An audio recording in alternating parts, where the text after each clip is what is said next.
Good afternoon, everyone. Elizabeth Pickle with Elizabeth Pickle Law, Mindful Estate Planning. I'm just going to take a moment here to make sure all of my tech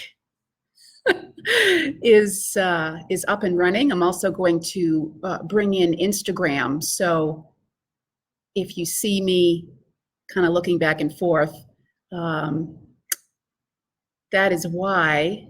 Hello, Instagram followers. Elizabeth Pickle Law, Mindful Estate Planning.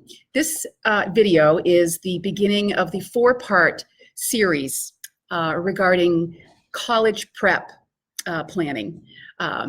Before I start, let me make one more adjustment here. There we go. Now I can see myself. I can see my other screen. Wow, this is just very techy. I'm just a lawyer. You know, I don't do tech very well, but we're going to give it a shot. It's just so wonderful to be able to reach people.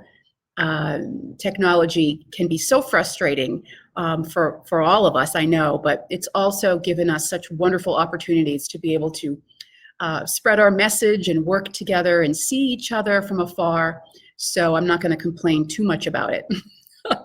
But I really want to present this series, and I'm going to keep it short. I'm going to keep each video, probably going to try it under 5 minutes. We'll see how that goes. But it's really top of mind for me right now, this whole planning for a young adult child, because my beloved boy will be turning 18 in December. And it doesn't seem like it's going to be December very soon here in the Valley, but it is coming right up. And so I was just talking with him the other day and letting him know that after we have his big birthday party, there's going to be another party. It's going to be the Time to Adult party, which is going to include registering for the service and filling out all of your legal documents that, of course, name his mother as his financial power of attorney and his medical power of attorney. And he jokingly says, well, Mom, what if I want someone else to be my agent? And I delicately explained to him that not only am I his mother, I'm his attorney. So he has a double whammy in that he doesn't have a choice. No, that's not true. We do want to take that into consideration, that maybe our children might want a different person to be their agent, right? Can you imagine? But that's something I will discuss at a later time. So who this presentation is for? This presentation is for the parents of young adult children who are 18 or who will soon be 18, who are in college, and for anyone who wants to ensure that they can maintain some legal authority to protect their child while their child is away at school. So let me quickly debunk some myths about planning for your child, or being able to access your child's medical information, or be able to speak on behalf of your child when it comes to a medical emergency. I think that many parents feel as though they can continue to make medical decisions for their child because it's their kid, right? It's their kid, and I've been making medical decisions for my kid since they were born. Their entire life, you have been caring for them, and you've been responsible for them. And suddenly, a doctor is going to tell me that I can't make a medical decision for my kid. I'm afraid so. And so that's tough. It's really tough for parents.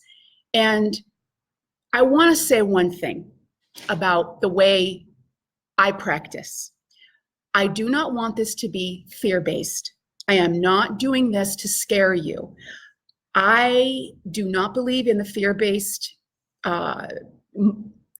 mindset as far as practicing law and practicing estate planning, for sure. This is about mindful estate planning, all right? This is about preparing.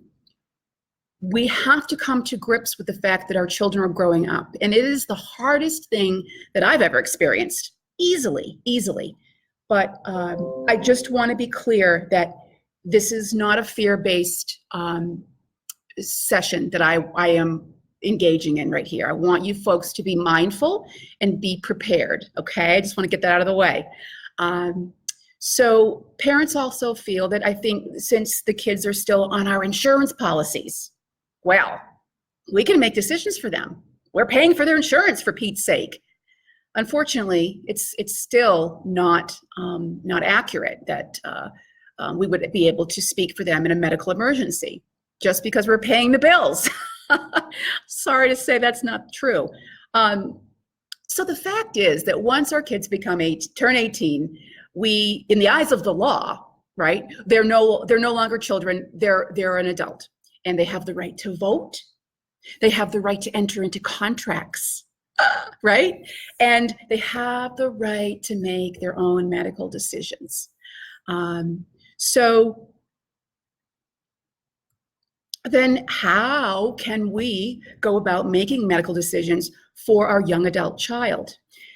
If no documentation is in place, then the parent will need to go to court to be appointed as a conservator of the young adult. Now, this would happen in a situation where there was an emergency that the child was not able to speak for him or herself, right? So if there was, we most often see this in a car accident.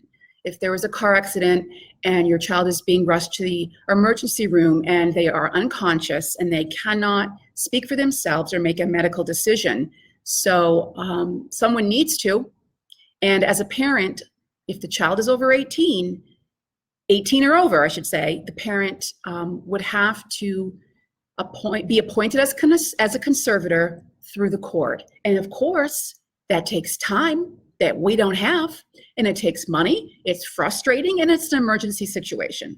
So in order to avoid that conservatorship, this is why we plan ahead and create and set up a medical power of attorney in advance. Then the child can designate whoever they choose as their agent. Most frequently, it's the parent. But let me also say that it's oftentimes a very good idea to have someone else named as an agent or a joint agent if your child is attending school outside of the state in which you reside. And so let's say, for instance, your child is in Texas, going to school in Texas, and you are not physically in Texas. Maybe you want someone there who can also be appointed as a joint agent or a single agent. But that is an option that you should discuss with your estate planning attorney to figure out what's the best course of action to take. So that's where I'm going to stop for today. And next time we will discuss what about gathering medical information? What about access to your child's medical information? So that's a little different than having the authority to speak on their behalf and make medical decisions for them if they cannot do so.